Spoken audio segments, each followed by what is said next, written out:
Hello? Oh, it works. It works. My voice. It is here. We finally hear me. Oh, it's ear rape. I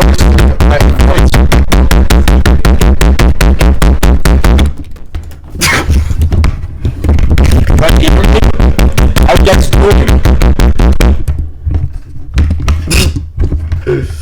What do I do? Okay, we need a plan. Okay, we need a little note pad, and we're going to do our schedule. Okay, because now I'm an organized boy. I'm professional here. So we need to know what we're doing. We need to know what we're doing next. How am I supposed to plan something? I need to say hi to the Discord. First thing first, say hi to the Discord, okay? 1. Discord. 2. Maybe Discord, the thing is, I need to leave in 2 hours. So maybe I don't have time, but Discord Elysium could be really cool. And there's also, wait, that's the, nope. There's also some vids, I've been not watching YouTube, and I feel there's so much stuff happening. Those dumb Americans doing Nazi signs now is not a surprise. That's funny. That's funny. So YouTube React, we got stuff, and League, of course, League. Do we sound like? Is that a plan? Is that something good right now? Are we doing something cool right now? I finally got a viewer out of YouTube. My first viewer out of YouTube. It's crazy. We could play Civ. Actually, we could play Civ too. That could be cool too. So I haven't read this little thing. Yo, I was just going to shop because I needed a new lighter, and I thought, well, fuck it, I will go to the pub and for 1 pint, then go home. The question here is, what kind of beer? Real important, okay? The beer is the real question we need to ask here. We need to ask this. Some people are Anakin, some people are Corona. I am a Blue Pabst Blue Ribbon. Best beer out of all. I was trying that the Pilsner, the 6.1, whatever. It tastes okay. I don't know. Got halfway through my pin, and this trio of women asked if I wanted to play pool with them, but declined because I was about to leave. And one of them bought me a new pin and got me to play with them.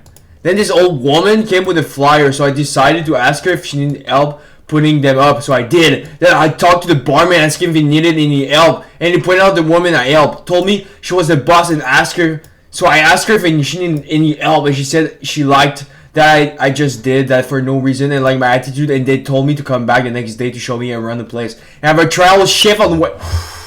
Damn. Sick, bro. What are you going to do, busboy? I used to be busboy for so long. I don't know if that kind of bar needs a busboy, but that's kind of cool. So yeah, there's a bunch of things we could watch. Actually, let's see what do I have in my recommended. I know Channel 5 did a lot of things.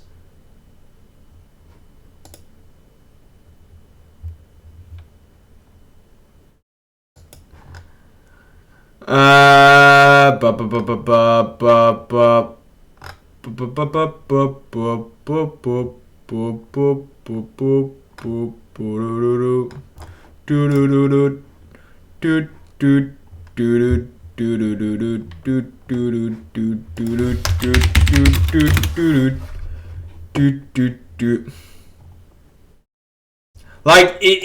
been posting way too much content.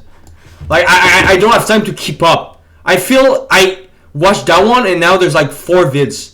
LA Wildfire, that's been 10 days ago. Wildlife Matter, New Zealand, and the Trump inauguration. All of cool things. Let's start with like Trump. You know, it's been like so many fucking things. Americans are so fucking dumb. And I'm going to play Civ. The golden age of America has arrived. President Donald J. Trump, number 47 in 43 minutes. Happy days are here again. Finally, we get our freedom back. Round two, as we take back our capital, as we take back the country after January 6th and all of those people running in jail for no reason. It's the end of the world. Finally, Trump is going to save us. See the Federal Reserve abolished. I'm ready to see Trump buy 1 million bitcoins for a strategic reserve for us Americans to have. I'm ready to see The Trump. the southern border secure. I'm ready to see inflation go down to 0. I'm ready for all the Jan 6 prisoners not only to get a pardon, but to get multi-million-dollar payouts in the future. And I'm ready to go to Greenland and have 0. I'm ready for all the Jan 6 prisoners not only to get a pardon, but to get multi-million-dollar payouts in the future. And I'm ready to go to Greenland and have a nice hotel stay at a future Trump tower that gets built there. I'm ready for that. God save Trump. Like negative 30 right now, though. Well, Greenland is really cold and icy, and Iceland is really green and nice, right? Yeah, it was like they named it that to trick the Vikings. So Iceland's the green one. So they were like, the Vikings, they were scared of them, so they were just like, yo, we're going to call Greenland Iceland and reverse it. So that the Vikings got to Greenland and were like, fuck. That's amazing. I'm really honestly going to be proud to see our president able to walk and not... What kind of hair is that? in front of the world stage. It's nice to have a president that can speak English without mumbling. It's nice to have a president that the people on the world stage actually respect and maybe fear a little bit. Remember when he did the thing with Rocket Man? People said he was going to start World War III. He's like, Rocket Man, I've got the biggest rocket. I got a bigger button. I've got a bigger rocket. Rocket Man is on a suicide mission for himself and for his regime. And everyone said that was going to start World War III. But did it? No, it actually backed off Rocket Man. And in the end, they ended up shaking hands, which had never been done before. Never been done. Never been done. in the world. And it's that strength that you need when you come into a negotiation. You don't need some guy bumbling and barely able to walk, rolling up in front of the world leaders. They're laughing behind our backs. They're making us look foolish. At least Trump has swagger. He's got Americana, and he's a badass. I definitely think he's learned a lot. I think, you know, while we definitely didn't want the last 4 years, I think he's benefited from 4 years of just seeing what can happen. And now he's got the right team assembled. He knows how to move things around. And Oh my God, bro. Real meaningful change. Yeah, I'm ready for Elon to really, really, really cut. Yeah, dude, nice salute. Yeah. That's so... Bro. And I'm ready to see over 400 brokers. Like, how can you, like, be... Completely abolished. The IRS needs to be abolished. I would The like IRS needs to be abolished. Can we like do a Google search? What's the IRS? IRS, that's a thing with taxes. Yeah, we need to abolish that. No more taxes. Yeah, abolish the taxes.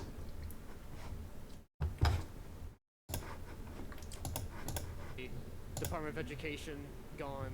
I would like to see ATF gone. Why do you want the Department of Education? I don't understand. Why do they have more trust into the CEO? You know, I don't feel this is the same like procedures. I don't understand. Before the Department of Education, we were ranked 9th in the world. Or no, we were 7th in the world. In education. Yes, in education. After the Department of Education, I think today we are about 14th. No Child Left Behind, drastically dumbed down. The curriculums made it so that students couldn't fail. And then every time the curriculum is seen to be upgraded, the teachers union shut it down. Interesting. Do you think teachers should be paid more? No. But there shouldn't be a public education system. And I'm ready for Donald John Trump to make Bitcoins a legal tender here, like what has happened in El Salvador. It's just like, I don't understand. You're going to make like something, a public system, not a public system, but like an educational system. I do have difficulties seeing, like, I need someone to really like, tell me how I'm not seeing it right, okay? But like, how can a enterprise have the same goals for constructing a system of education? I don't know what I'm saying. I'm ready. I Having of the country reserve. Well, with Bitcoin, we have to adapt to that as Americans. We have to have that because if we don't, we're going to be very, very far behind of other nations like El Salvador, who's leading the way. Yeah. Those people there.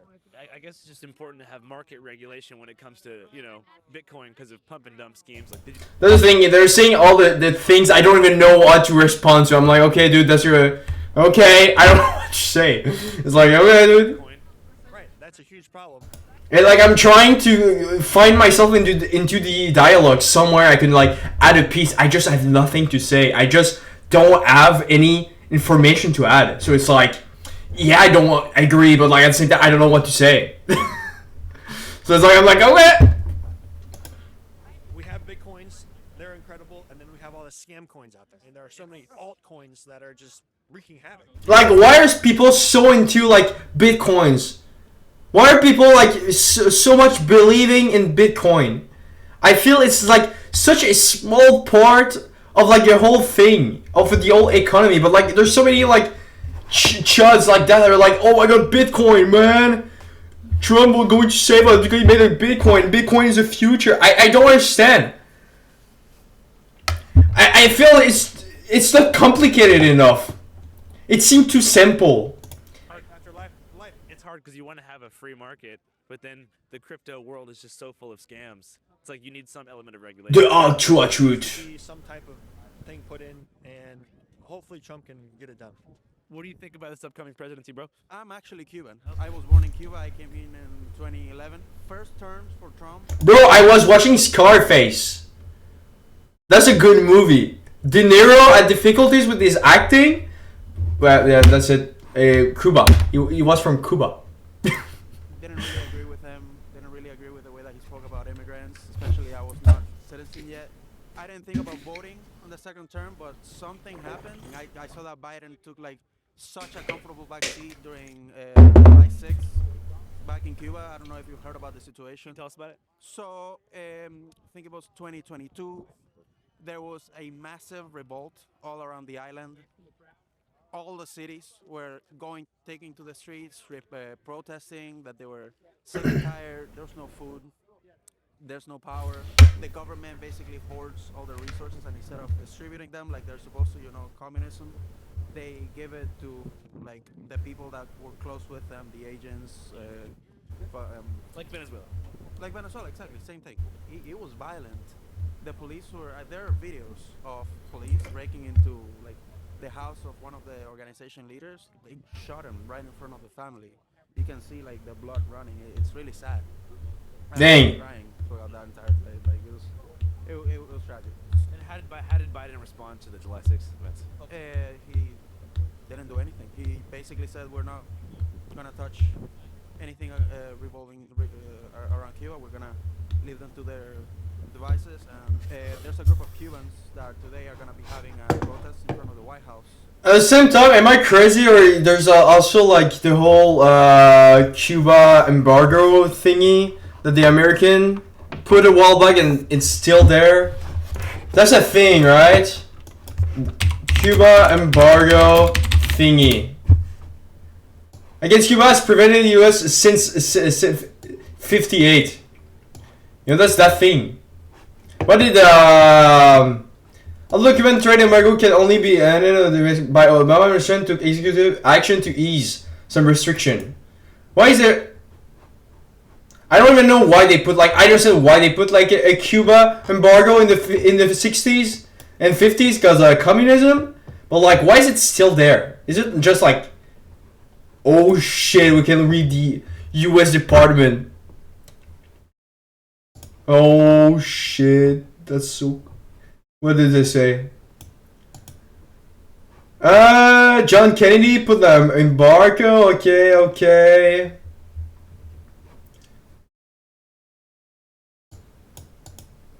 Strengthening the policy of the United States. Oh my god, there's so many stuff. Regulation, you can see what happened. Amendment to the Cuban Ancestral Control Regulation. That's cool. Authorized importation into the United States from independent Cuban entrepreneurs. Huh. I don't have time. There's so many stuff. Basically, encourage Trump to There's too many stuff. try to do something, try to help. Yeah. And fair. How long did it take you to achieve citizenship? Well, for me, it was around 6-7 years. It's not hard. You just gotta know history, learn the history. They literally give you a booklet with the answers. Jesus. Thank you, bro. Appreciate it. Thank you. Can you tell me about your sign? Sure. So mine says protect trans kids. There's a lot of discourse. Oh yeah, there's that thing too. Now there's only 2 genders officially. Word for word, I don't know if it means you can still switch up, but like, jeez, bro. It's like we have mutants living among us on planet Earth. I think if kids want to change their name, explore gender identity, do whatever the fuck they want, that's fine. If they at some point want to do something medical about it, then they can have an informed conversation with a parent and or medical professional. Informed conversation with a medical or a parents. That's too complicated for Americans. They're not getting that. No, they're not getting that. That's too complicated. I mean, Trump said he's going to sign an executive order on day one saying that there are 2 genders. So there's a pretty imminent threat of getting kicked out of the military, losing gender inclusive care. People are going to die from this, and that's really shitty. Transgender students in sports became a top issue on the 2024 campaign trail and now a top priority of House Republicans in the new Congress. The only time that the general public started caring about trans people in women's sports was when they started winning.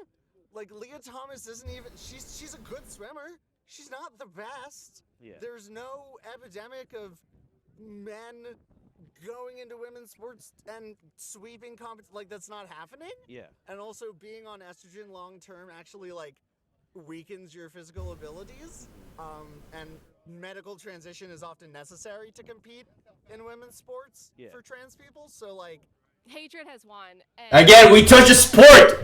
We touched the thing we should have touched. They wouldn't have cared, but they touched the sport. Don't touch the sport with those weird, complicated subjects. Don't question them. Cried on election day. I know so many other women who cried on election day. This means that so many people have to go into hiding, can't be themselves. People are, like Grant said, people are gonna die. People are. It's just I'm legitimately terrified for my immigrant friends. I stay awake at night thinking about them, thinking about trans people. Whether or not you think that gay people should exist, trans people should exist, immigrants should be here or not, what I hope we can all come together and understand is that humans are humans. Maybe they did commit a crime. Maybe they do something that you don't agree with. They are still people. The mass deportations of immigrants. Hey, Biden supported the Vietnam War and killed a lot. The mass deportation of immigrants is Yeah, Vietnam, my brother. The Vietnam. Mass deportation. Mass deportation. My wife is Mexican. Like I said, I live by the border. I love the Mexican people. There's a lot of good people. Definitely start at the top, meaning the worst, and work our way down. You know, necessarily not so many, all these little, people with their families or people second generation, this and that. Let's not get too carried away. We'll start with the worst and we'll work our way down. When you got murderers and rapists in San Diego County, we have not just a sanctuary city. I keep thinking it's like sometimes when I talk with people that are like having the opposite opinion as me, I never know how much I should like bring compassion to the conversation. I know I should, but like how much is bringing compassion just like reinforcing what their opinion is? I don't want to like. I just want them to like question themselves. I don't want to like change their ways of thinking. I just want them to question themselves. And I'm not sure when I bring compassion or that sort of shit in that conversation, it kind of just like reinforce themselves. Or maybe it's just me when I talk. It's like I don't like direct the conversation into like a well productive way, and somehow. But yeah, I've been thinking about it. It's like I've been watching this. It's like those guys. It's like. They're people, It's like I don't know how much I can bring, like, compassion to this without like radicalizing them into their own opinion. I just want to like, how can I bring a piece of information that's going to just make them question? they're going to do their job to like themselves afterwards. You know, I'm not here to like give the pieces they need to like have the other opinion. I'm just here to themselves put themselves into question. You know, it's like I don't know like how to do that. It's like weird, but like it's interesting. Where not only can you not tell ICE if there's a problem. I think conversation is such a art, right? It's like you need to not direct it, but like you need to be like careful. Anyways, I don't have the words for it yet because it's in English, and I feel it's a new kind of like thing I've been like exploring, kind of thinking about, which is really interesting. Anyways, because conversations are everywhere. It can be like in politics, like it can be like when you just want to like do administrative job, you know, like do like schedule and shit like that. Just when you want to talk about it with your friends, it's like useful too. It's like conversation is such a good art. It's fun. Like oratory, no, that's like speeches. That's not the same thing. Anyways. You can't tell them even if they committed armed robbery or rape. They're like, no, what about the poor rapists in armed robbery? We can't send them back. We can't tell ICE. We will not allow our local resources to be used for actions. And also, I mean, your conversation with the people in the other side of your opinion or whatever, you need to also understand their side. If you don't understand their side, you're not going to be able to walk with them in their territory, right? You need to learn like where they're going if you want to like help them like question themselves in some way. Maybe. I don't know. So they don't want to use the resources, which is what they calling ICE, just because they want to protect illegal aliens. I think the people that are doing these laws are actually paid off by the cartel. It's a crazy conspiracy. I know. You know, it's one thing having immigration, but when you just have a total open border, and then when they come in, they get free health care, they get free cell phones, they get free hotels, when our homeless people are living on the streets. I mean, come on, people. We got to do this legally, right? We need to have a very solid immigration policy so we keep attracting the best talents across the world to this land to build it up, build economy, build companies, hire employee people. You know, I pay tax and I want my tax to benefit my neighbors, my country, and my children, and my neighborhood, my community, right? I don't want other countries take advantage of United States people. Scientology is a cult. Are you a Scientologist? Do you think that we're Scientologists? Nope, just getting the message out, that's all. Okay, what's the worst thing Scientology's done? They use children for auditing, so 8, 9, 10-year-olds are asking grown men about masturbation and anal sex. That's not good. Do you feel like... Hashtag save the children. Are you hoping for like exoneration for the January 6th people? I am indeed. In fact, I was down there at the vigil for the J6ers down on Freedom Corner with Mickey Withoff, who is Ashley Babbitt's mother. In fact, I have Ashley Babbitt's ashes in this necklace right here. I made this necklace with Ashley Babbitt's ashes. I made it for her and her husband. This morning, new details about 35-year-old Ashley Babbitt, who was shot and killed by a Capitol police officer. And I was down there and I was told that the word on the street is the guards were told to stay late tonight to help release the prisoners. Are they being held in D.C. right now? Oh yeah, they're not far from here, a few miles down the street. Thank you so much, Matt. Any message to the American people before we go? You should go watch his movie. This guy makes some great documentaries. I went to his premiere. It was freaking awesome. Thanks, brother. I appreciate you, Matt. Thanks, Doc. Have a good one. If you missed it, just 5 days ago, we dropped our first ever independent film called Dear Kelly. Independent freedom film. Across the political spectrum. It explores the life, backstory, and beliefs of a man named Kelly J. Patriot, who I met at a White Lives Matter rally in 2021. Kobe Bryant was assassinated by the twins. The film was shot over the course of 3.5 years, documenting Kelly's radicalization, his quest Ooh. and his family's attempts to pull him out of the rabbit hole and put family first. The film is currently being self-hosted and privately... Ooh, radicalization! Ooh, I love that. DearKellyFilm.com for the low rental cost of $5.50. Too broke. So if you want to support us and see the movie, head on over. All right, back to the streets of DC. Oh yeah, we are surrounded. I'm not too broke for $6. Symbols from the obelisk there, which may be the Come on. biggest obelisk in the world, to the dome there of ISIS, the ever-pregnant womb of ISIS in the occult mindset. That's what that is. With the apotheosis of George Washington, which is that mural inside the dome, which represents Whoa. Masonic future that so many Masons are into having, where they ascend as a god into some type of paradise. It's not from the Bible, and I'm totally against all that. I'm standing here for Jesus Christ of Nazareth, the Lord of the heavens and the earth. Wait, I'm a bit confused. You're here for Jesus Christ. However, the pagan symbology is also important. Well, it's not important to me, but it is what it is. Yeah. Because the plan that was put in place to build Washington, D.C. was a plan, in fact, to honor the ancient gods. And the plan was not to honor Jesus Christ. The people who designed this place, the main people, were into it to honor their Masonic god, who is Satan, recorded about in the King James Version Bible. They're watching too many movies.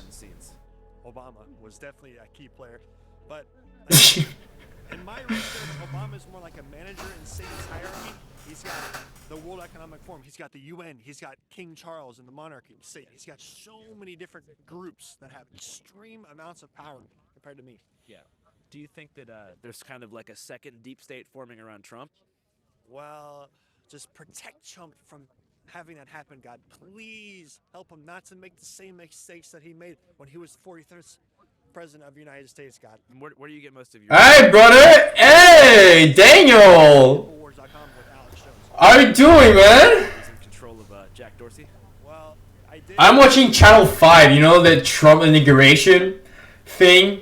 It's always funny to see some Trumpers, you know? How you doing, man? I think it's the first time I'm seeing you on stream. I haven't streamed in like a week, so... Your account taken down multiple times? I was really aware of that type of thing back in 2013 when I started listening to Alex Jones. He started to wake me up to how things really work in a general way. How we're in a war, and there's a group called the Globalists, and they want to depopulate the Earth, and they want to get it down to under 500 million people. It's such a great stories. It's such great stories. It's such a great stories. It's too cool to not believe it. You know? You're so loud. You're so annoying. Oh my, you're so loud. Oh, you're so loud. It's my stream. How are you doing, y'all? I'm sorry. That was mean. I'm watching Trumpers and the Trump inauguration. And you know, the only voice we need to hear is the content. Thanks, Daniel. Exactly. State where you can't buy or sell without the mark of the beast. It's right there in the Book of Revelation, the King James Version Bible. I mean, we may live in that time. We may. I'm gonna get you while you sleep. No, you're not. No, you're not. Okay. You know, you don't know, but like I've got three locks on my door. I've got 2 guns.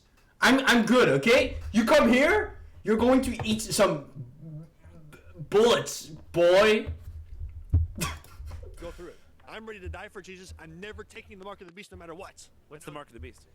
It could be a microchip in your hand, this one, your right one, or your left one, and then maybe it's some type of Neuralink chip in your head. Yeah. Or maybe something more advanced than that. Yeah. Some people have said the nanoparticulates, or however you say it, in those bioweapon shots from Big Pharma are some type of mark of the beast thing. You need to narrate the video. It's so quiet. Basically, the virus is going to get us to the demons. The demons are here right now. They're in top of the hierarchies. They are playing the games, and Trump is going to save us all. I believe in Trump. He's going to save us from Satan. Jesus is going to be reborn. This government's been rubbing our nose. Okay, New Zealand protests. Now we're getting something more cool than some dumb Americans. In the mud. We're not going to go quietly. Who cares? Never been political, but hearing some whack-ass stories is always fun. Yeah, that's the thing. But the problem is that some whack-ass stories gets you radicalized if you start believing them. Because that's the thing. They're too nice of a stories. They make it too cool. It's like it's fucking cool. You're fighting demons and shit like that. It makes your life like a movie. And it puts like the attention elsewhere. It's too simple. It's too simple that the actual thing that's so much complicated than like demons. You know? But that's the thing with today and information. You get stuck in like it's so simple. You don't want to think in your free speech. That's like Americans. But now I you know, New Zealand protest Maori Ikoi. So like, I'm pretty sure it's the I don't know what. This government, I mean, look at everybody. Look at these guys. The ihi, the wehi, the mana. I am here because we have people in positions of power trying to take away our rights again and again and again as Māori. I don't think that government... The Maori! Everyone I know in any way. Thank you, David Seymour, for bringing us together. That's like Moana. I've come to see how much camera time I can get, so this is a good start. Tēnā rā tātou, we're here in Te Whanganui Atara, also known as Wellington, at the final day of the Hikoi. And as you can see, the Hikoi has arrived at Paremata, the Beehive Parliament. We're about to enter the Beehive. The Parliament is so cool! Willie Jackson, who is the spokesperson for Māori development for the Labour Party. Let's go. Willie Jackson. So I just look at her. I don't look at the camera, right? Yeah, just we look wherever do you it. want to. Sorry, okay, I'll do it again. We can I'll just carry on. Eh? Yeah, yeah. So I was very proud of the turnout on a Tuesday. You know, I've been damn, there's so many people since mid '70s, and so it's a long time. But I've never seen a Maori protest like that. Tens of thousands of people marched to Parliament, and when they got there, organisers urged them to take the hikoi to the voting booth. Get on the bloody Māori roll right now! For those of you not from Aotearoa, a hikoi is a Māori word for walk. This hikoi is in response to the Treaty Principles Bill, which has gone just past its first reading in Parliament, introduced by the ACT Party and supported by New Zealand First and National. Chaotic and unprecedented scenes erupted in Parliament today as MPs voted on the controversial Treaty Principles Bill. Whoa! Bro, that's some shit like we could see in Taiwan. Like, have you guys seen that? Wait, I need to find it. Taiwan guy runs out with bill. Look at that.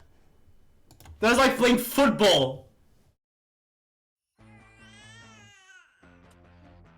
Okay. That's right, okay. Come on, show me the guy. Look, it's going to be awesome. This guy, they start fighting. That's in Taiwan. Oh, the chambers, bro. There's so many stuff happening. That's real. That's real. That's so cool.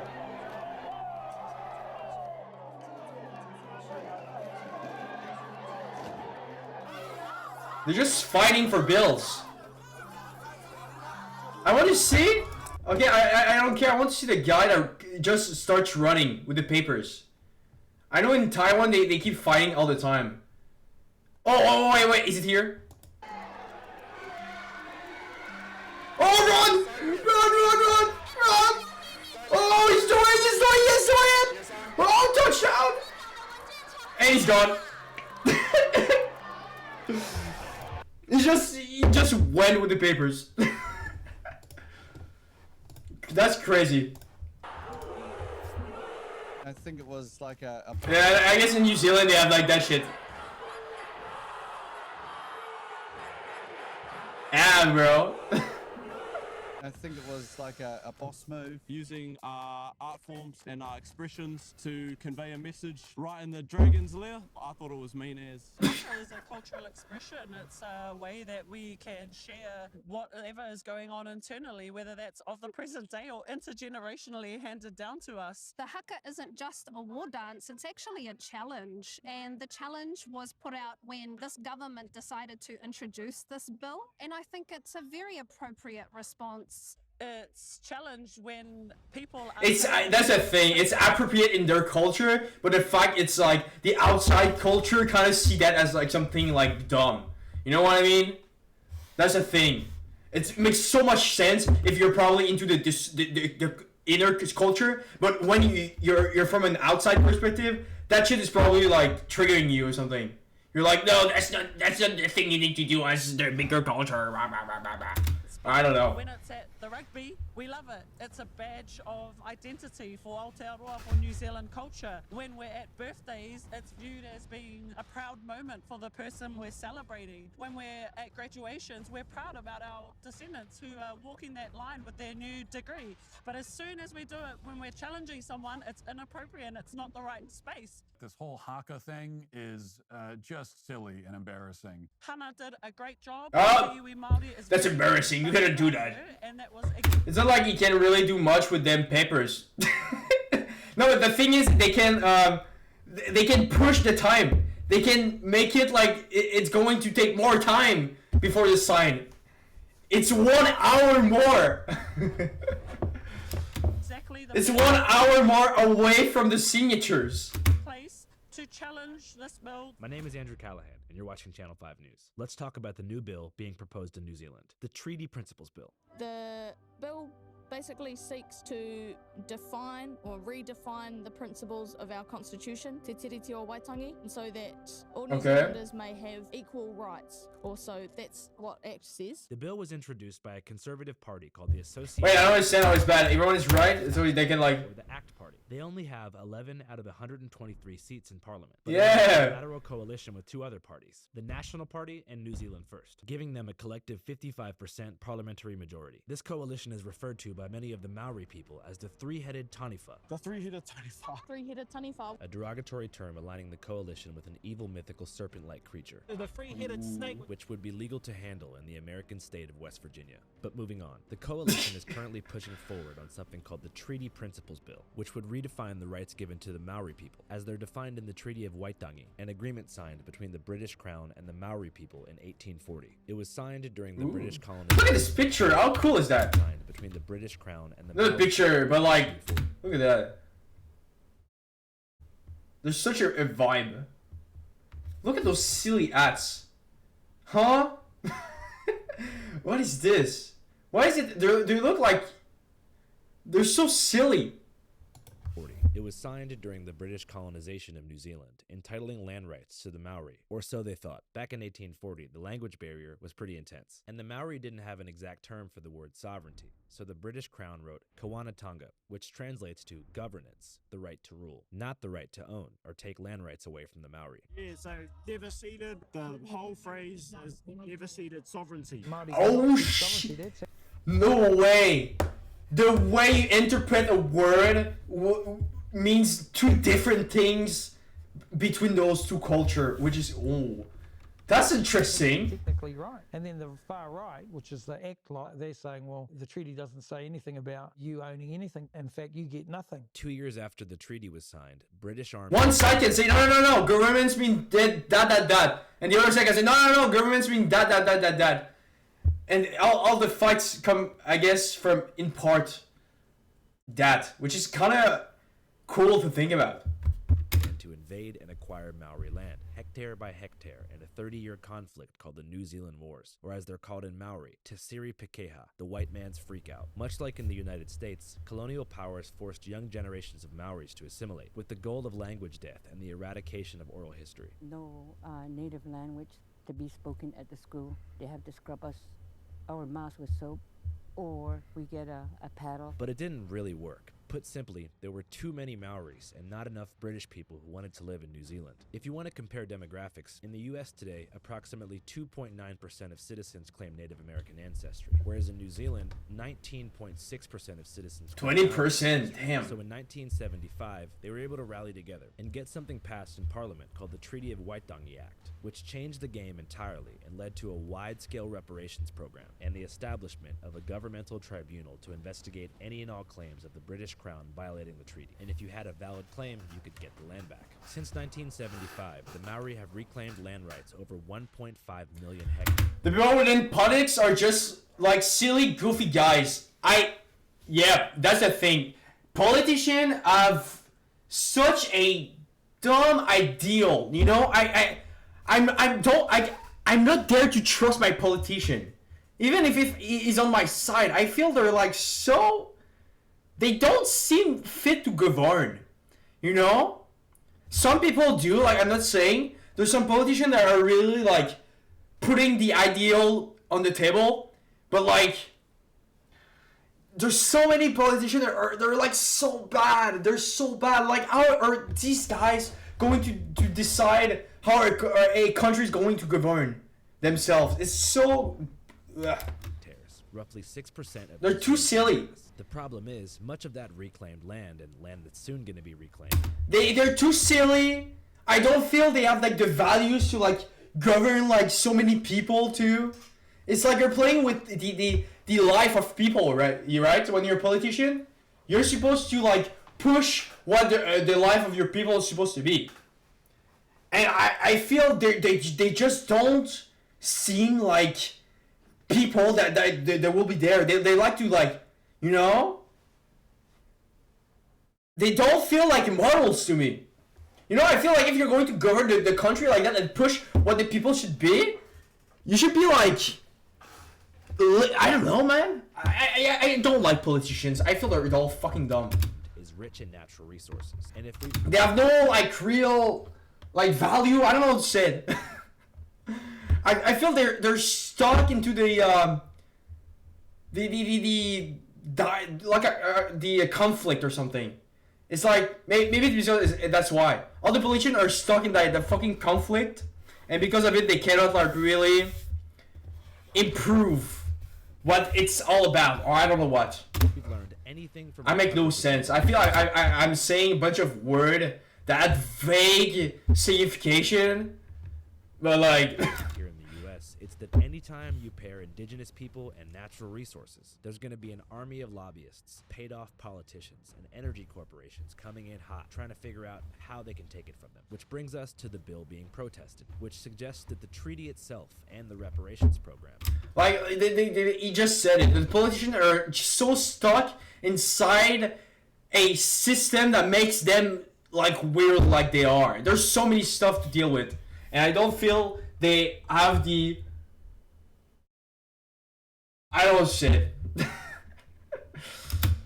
I should play League of Legends instead. Special privileges to Maoris. You play League, Daniel? You like League of Legends? Success to treat people differently based on where and the reparations program is racist because it gives nations coming in hot, trying to figure out how they can take it from them. Which brings us to the bill being protested, which suggests that the treaty itself and the reparations program is racist because it gives special privileges to Maoris. Where in the world, in fact, has it been a success to treat people differently based on their ancestry? The bill proclaims to be about equality and will essentially legislate colorblindness, thereby making it unconstitutional for any Maori land claim to be submitted to the tribunal. The man behind this bill is a politician named David Seymour. David Seymour got famous. He plays a guitar! That won him a lot of votes in last year's election, and he also got quite famous from his evangelical funding. This is a force for good. This is a positive initiative. Seymour, that's why I said Seymour's telling lies.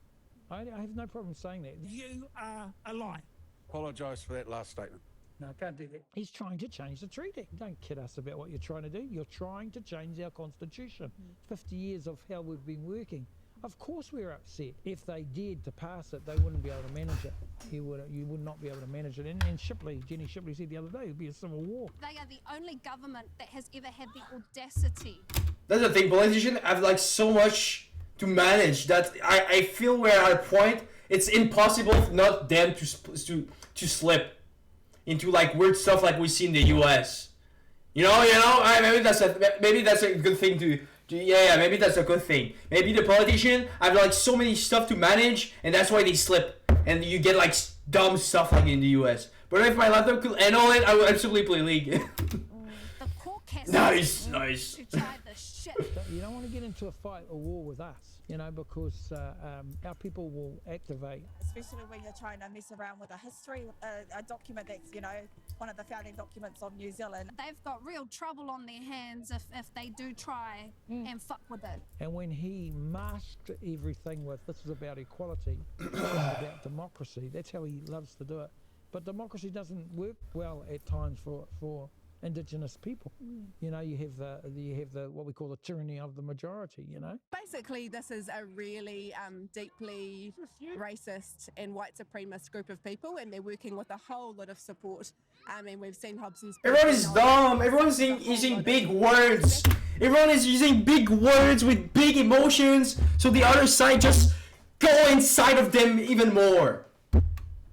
And I'm not saying like I don't want to like be kind to like if there's actual like dumb people, but like And money going behind this particular mandate, and let's face it, it's an agreement that National went into with the coalition, but it's actually something that is incredibly damaging to us as Māori, and it's not.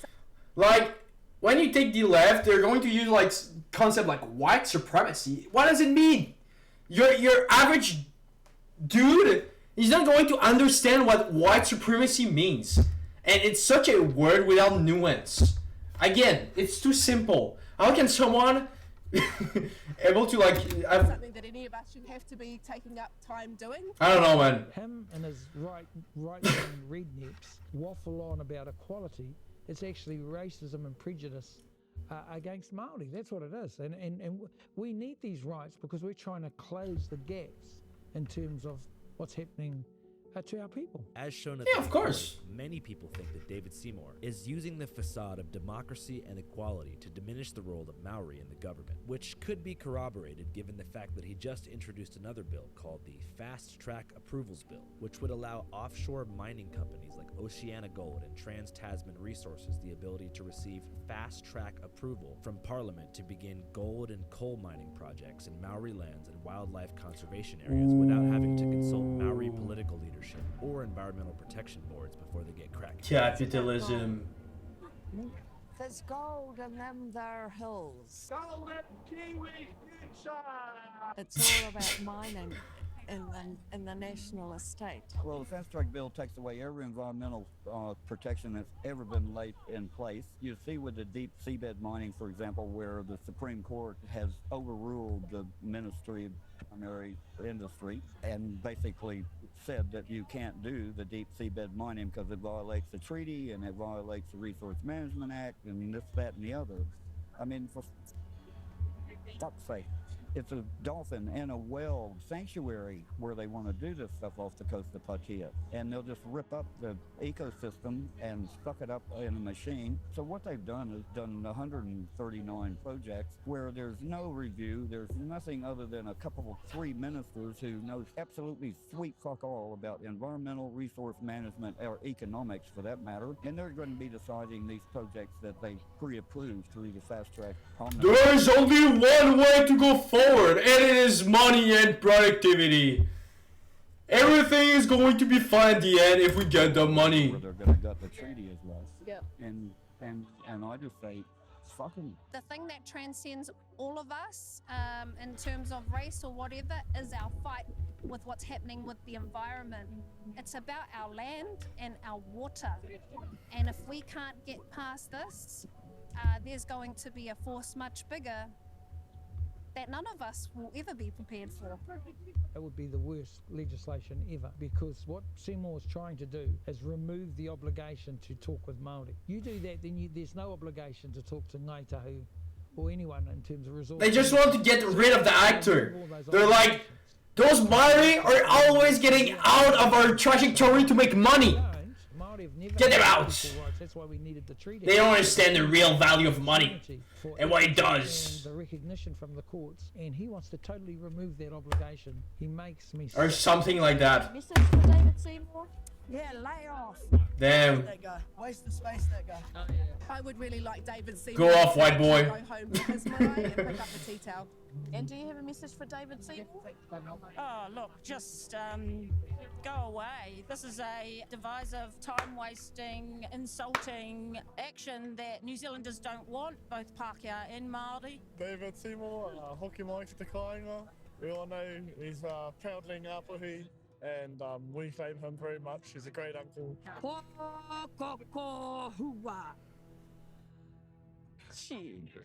Anything else you'd like to say? Toi tu te tiri tua Waitangi, kia haere tō tika me Māori tō ao, kia Māori tō tu, kia Māori tō ao, be yourself, look after the whenua and each other, and moana. Aww. He's from heaven! He's an angel! He's from the sky! Try and provide raw, unbiased coverage of news events as they unfold. But what if I yeah. the service that we use before we go into the field to see how both sides are? Journal. The bias distribution table, and as police estimated around 40. Wanted to see how the right wing was covering what's going. Dope ass tool call not being cut off the ground and back to the streets of Wellington. After watching hours Back to the clouds. He went back to his people hating studio. on David Seymour from Los Angeles, I thought that I'd more or less gotten the perspective of New Zealanders. But then I read that only 36% of Kiwis are against the Treaty Principles Bill. The rest are either undecided or support the bill. So I was determined to do my due diligence and get an alternate perspective. Oh, he got the guy. Hi, David. G'day, Andrew. Hey, He thank you. so got much the for taking time. guy. I really appreciate it. No worries, way. It's awesome to be on Channel 5. How did you feel when you saw those like mass protests on Parliament? Look, actually, I welcome it because I've long said there needs to be a debate about what the treaty means. It can't be left to the courts. Sometimes the legislative body and the people as a whole have to step in and have the debate. This is a message that I had hoped to deliver to the people who've marched so far, but unfortunately are not prepared to have me speak and address them. I'm part Maori. I don't feel particularly disadvantaged in my life, and yet there are other people who are not Maori who have, really, really tough histories that have been badly affected who need more help. So my point is not that there's inequity. My point is not that there is injustice in New Zealand's past that was visited against Maori by the Crown. We know all of that. My question is, what sort of framework allows us to open up opportunity for people to overcome the challenges in each of their lives? Money! Many believe that David Seymour Money and mining! colorblindness as a way to undermine the historical realities that led to the present conditions in New Zealand, particularly as it pertains to inequality between the Maori people and white New Zealanders. Depending on how you define poor and where you put the statistical markers, there's a lot more poor white people than poor Maori people. Now that's because there are generally. Yeah, white people are the real victim here. White people have problems too, bro. But I suspect you'll find that there are people who are disadvantaged of every kind, and that's why I don't think that grouping people by who their ancestors were or what their ancestry or their DNA is helpful. Much like in regard to inequality in America, I can understand how someone could buy into Seymour's ideology. It is true that there's millions of poor white people here, approximately 7% of all Caucasian Americans, most of whom have been forgotten entirely and left out of the conversation. It is also true that corporate news outlets and politicians deploy culture war issues to prevent class solidarity between races, genders, and nationalities. But that doesn't mean the issues being weaponized are themselves bullshit. For example, Nancy Pelosi wearing a kente cloth and taking a knee for George Floyd during Black History Month may give you the impression that racism is a deep state Democrat psyop, but it's actually just white knighting and pandering to a community that does in fact have significantly less access to education, healthy food, transportation, equality, and just about everything else you could possibly imagine. But unfortunately, what conservative reactionaries often do is point to those liberal reactionaries as evidence of the issues being manufactured. There's no racism. Overblown. Who do you think's blowing it out of proportion? Probably the Democrats. Yeah, they have to pull the frickin' race card. And move to colorblindness. Yeah, guys. Let's not look at actual stats and complicated problems. I don't see racism in my life. I don't see stuff, so it's not real. It's not existing. They are making it too big. Themselves as even more of an ally to minority communities by saying race doesn't matter. I have Mexican friends, white friends, of course. I have black friends. We smoke cigars together, even down here. And I work with Latino guys, fabulous workers. And I think we should focus on their humanity and their aspirations to deal with the needs that they have, rather than a kind of segregation on ancestry along binary terms. What does it mean? Ancestry along binary terms. Doesn't understand how society function? It's a long time ago stuff happens. Those stuffs still are in your fucking interaction in some way. Which in theory sounds great. I mean, it sounds anti-racist even, but it's a clever gaslighting tactic that frames anybody who recognizes racial realities in the world as the racist. Because I care about all people, and I don't look at people based on race, like you do. No, you don't look at the race, you look at just like a trajectory.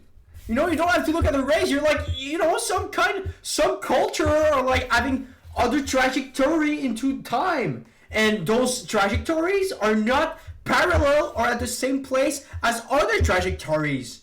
So saying everyone is the same, no. Because you're just forgetting history. And how history works. It's like... it's too complicated. It's too complicated. I don't know why I'm mad. It's too complicated. They're not going to think. Even there's too stuff to. Absolutely. And David Seymour encompasses this perspective. I'm also going to keep it real and be transparent with you guys. I was relatively unprepared for this interview. I don't know that much about New Zealand, and when I sent out my press request to David Seymour's office, I did not expect to get a response. But they hit me back about 2 hours later, and I took the call. I spent the next 2 days after our interview doing a ton of different research, and learned a bunch of stuff that I wish I would have asked him about. So as you watch the following, doing a ton of different research, and learned a Minister of Health, bunch of stuff that I wish I would have asked him about. So as you watch the following interview, you'll see that I'm going to sidebar throughout several different points and break down some facts. All right, let's start with David Seymour's self-proclaimed Maori ancestry. I'm part Maori. I don't feel particularly... Yeah, but like your own life trajectory is not the same as the old culture trajectory compared to the majority culture. You know? It's like those orientation. It's like I'm gonna do a little painting, okay? It's like history, okay? That's my timeline of time. Okay, I'm hiding. Okay, that's the timeline of time, okay?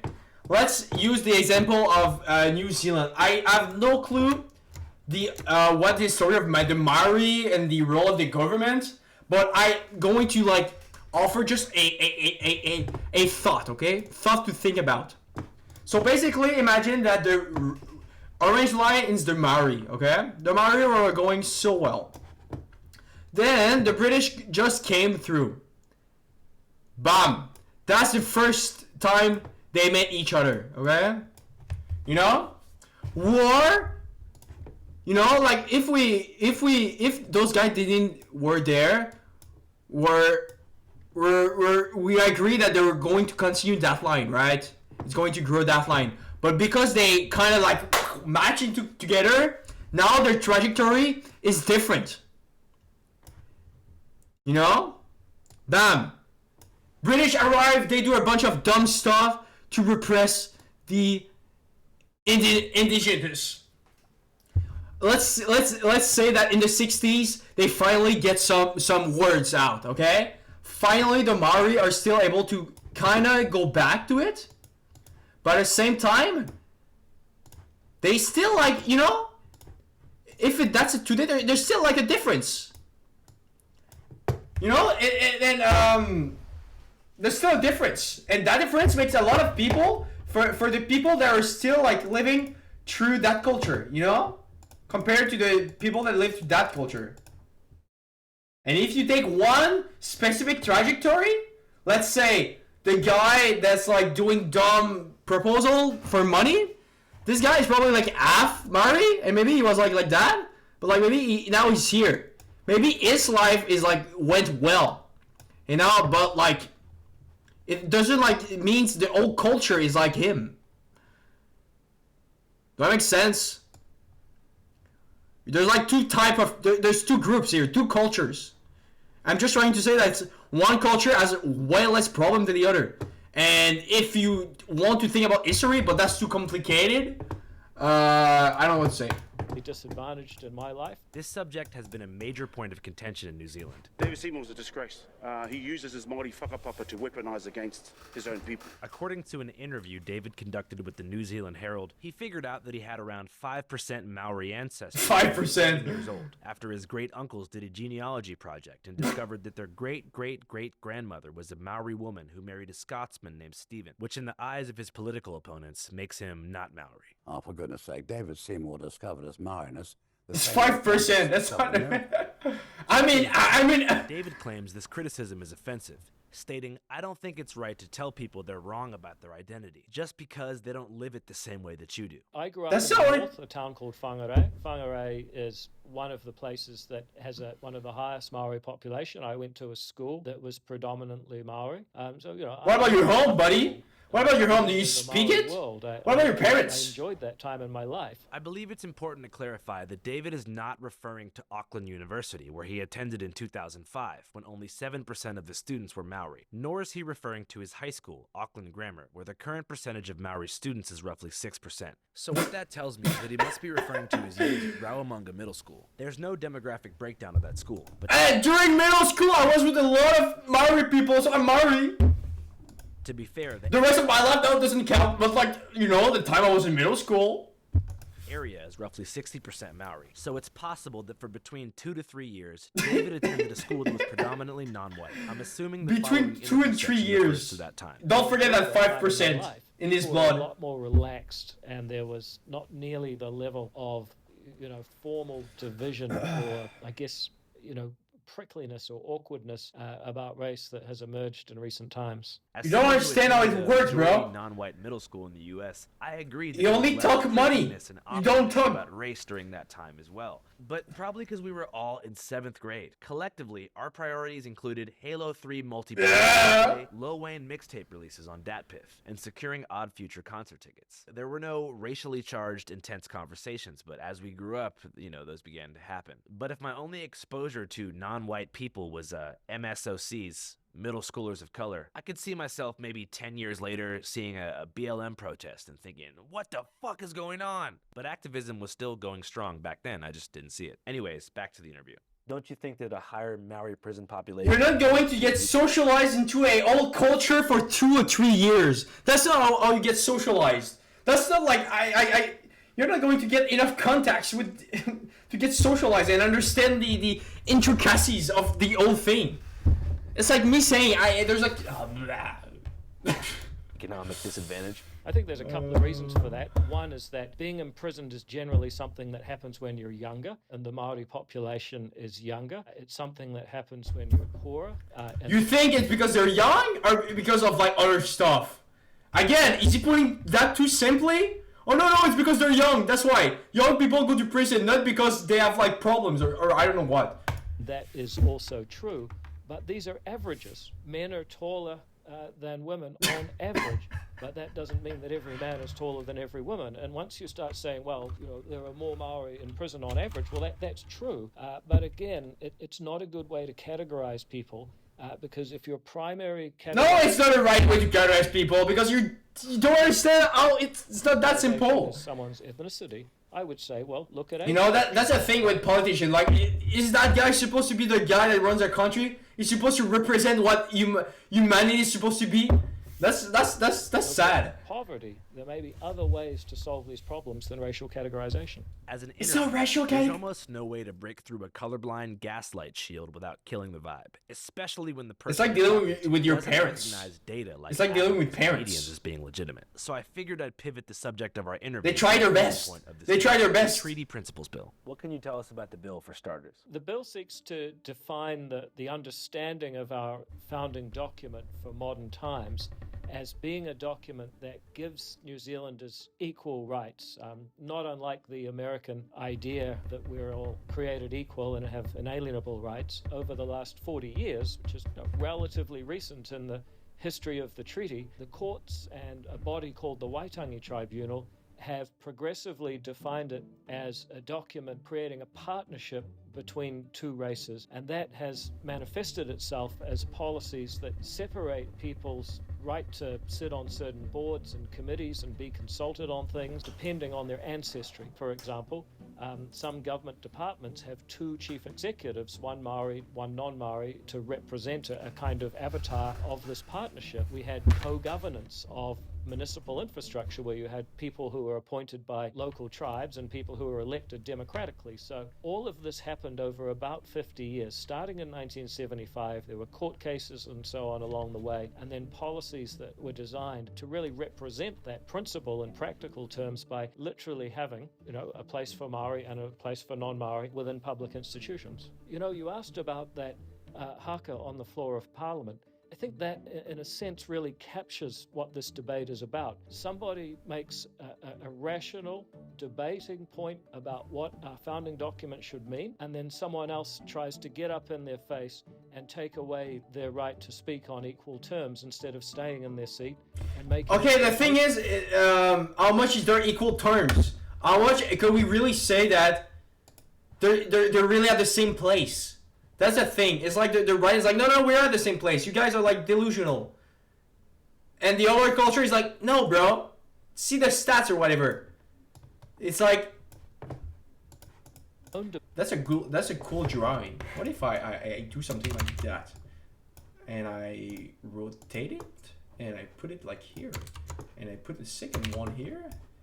I rotate it like that. Ooh, wait, we get somewhere here. I get this tool, big circle, just here. Wow.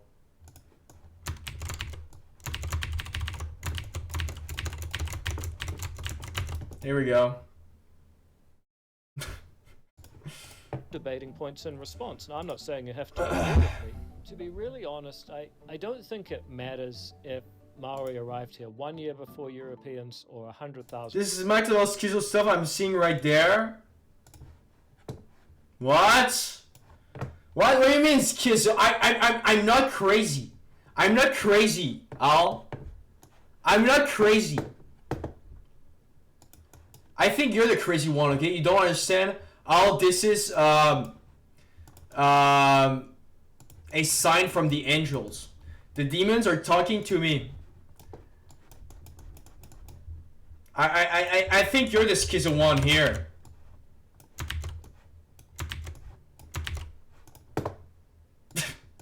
Years. People.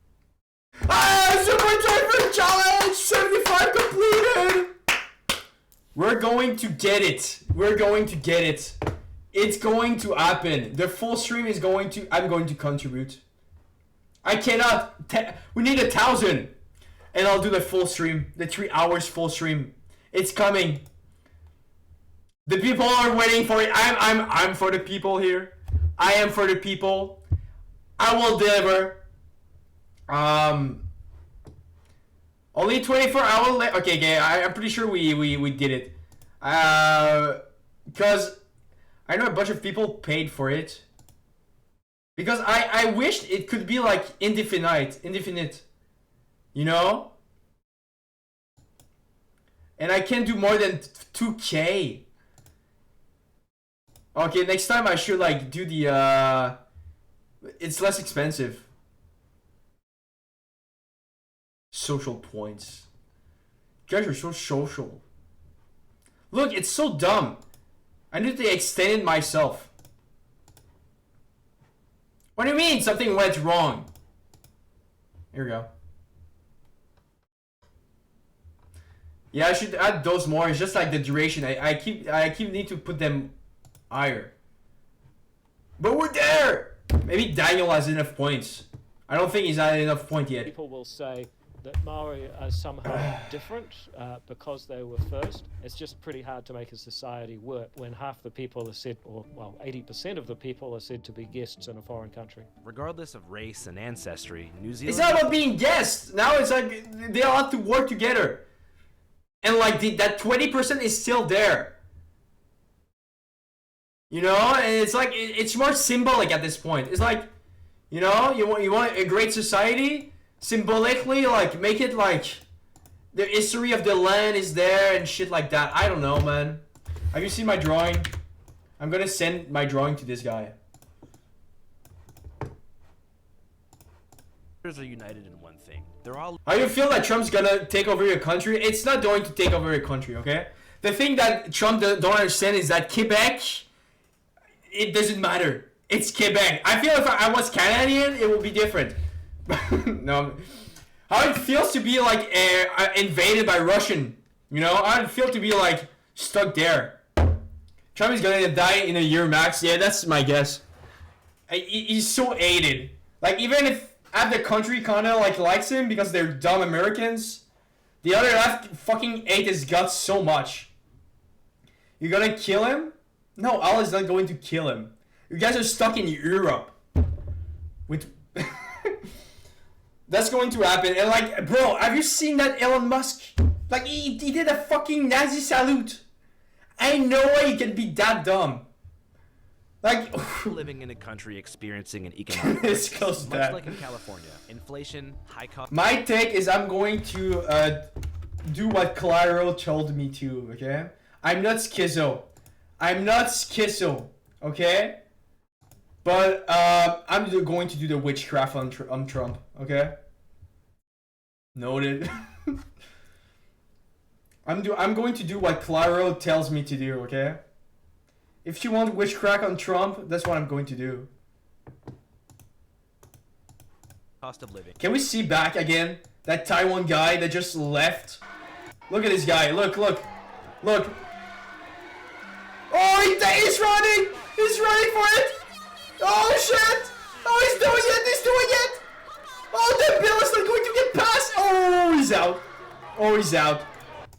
Oh, that was so cool. Price gouging by landlords, record immigration, and a lack of job opportunities have caused widespread homelessness, unaffordability, and a mass exodus of over 131,000 New Zealanders in the past year alone. Another factor that's undeniably caused this crisis is climate change, which has stifled agricultural output, leading to a 50% increase in food prices in the past year as well. Thankfully, Seymour acknowledges that the housing crisis is the biggest problem facing New Zealand today. The biggest problem that shows up There in the too? data is that in 1982, when the government started its survey of household income and expenditure, it showed that 27% of the poorest people's income went on housing, either rent or a mortgage. Today, that is about 55%. This is for younger generations. The biggest problem you face, you're told, go to school, listen to your teacher, study, get a degree, take out a student loan. If you do everything right, things will work out for you. Then people turn around and say, hang on, if a house is 10 times my income, or more than that for a lot of people, Yeah. actually, it doesn't matter how hard I try, I'm not going to get there. Yup. Auckland's become one of the most unaffordable cities in the world. The average house in Auckland now costs over And you get stuck with your fucking parents. $1 million New Zealand dollars, and the average rent is almost $600 a week. The reality is that this government is not putting enough resources to even house half the families on the waiting list over the next 4 years. And I believe this is true in some coastal American and perhaps coastal Canadian cities. Until we solve that problem, the amount of money that people have left at the end of the week, if you're spending 27% of your income on housing, you've still got $73 out of every 100 you earn. If you're spending 54% or 55%, Finally, you speak money. So, Finally, you know how to speak money. $45 is a lot less than having $73, and that's effectively what we've done through our problem with housing. I would argue we've also done a pretty bad job with education. What has caused the economic situation today for the average New Zealand working class person outside of race relations? Is it corporate greed or what happened? As you'll see in the next section of this interview, David comes full circle and weaponizes the housing crisis against the Maori, suggesting that New Zealand's unaffordability is a direct result of the land reparations that have been administered by the white. Hey, we all have money talking. In on a single anecdotal example. Here it is. A few years ago, we were going so well. Geostatic duel went right now. I'm finishing this in 5 minutes, and we're playing Geostatic. He was talking so well. He understood how people deal with their money, and then he tried to explain why the market is the way it is, and now it's over money, and he just lost it. He slipped. He lost it.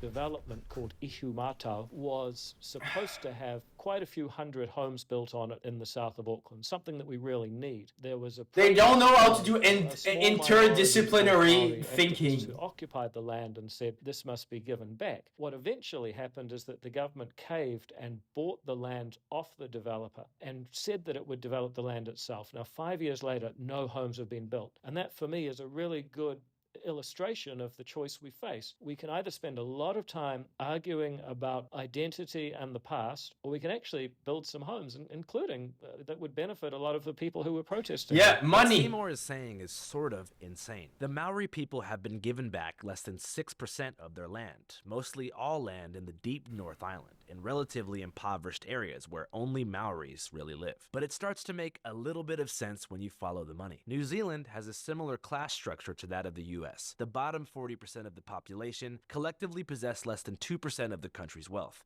and the top 1% own a quarter. Of that top 1%, the two richest families are million-dollar campaign donors for Seymour, which is something he's very open about. Well, the richest man in New Zealand is someone called Graham Hart. Now he's worth about $8 billion.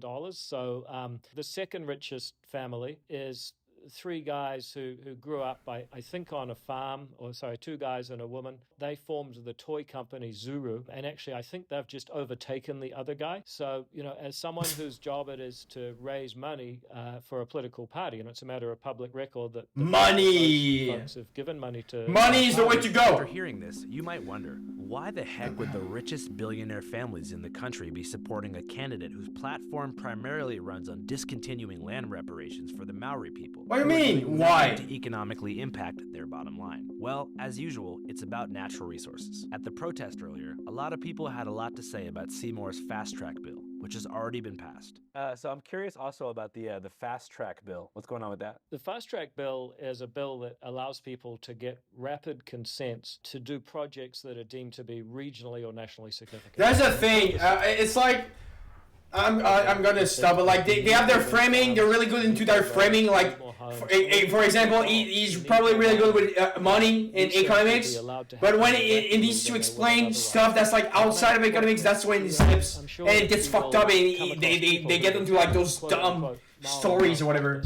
I don't know. A huge number of Maori people love mining because they're all living in Australia doing it. It's important to note that Maori people leaving their own country to mine in Australia, which is 29 times bigger in landmass, does not mean that collectively they want their homelands to be mined by energy corporations. And even if some do, it's important to remember that economically depressed people are more likely to prioritize short-term prosperity over long-term impact. When having these macro conversations about cultural survival and long-term environmental impact, it's easy to forget that most people, especially those who are poor, are just thinking about feeding themselves and their family, not the survival of their community in the face of white supremacy, which is probably a tough pill for liberals to swallow, but it's true. No, it's true. No, he's right.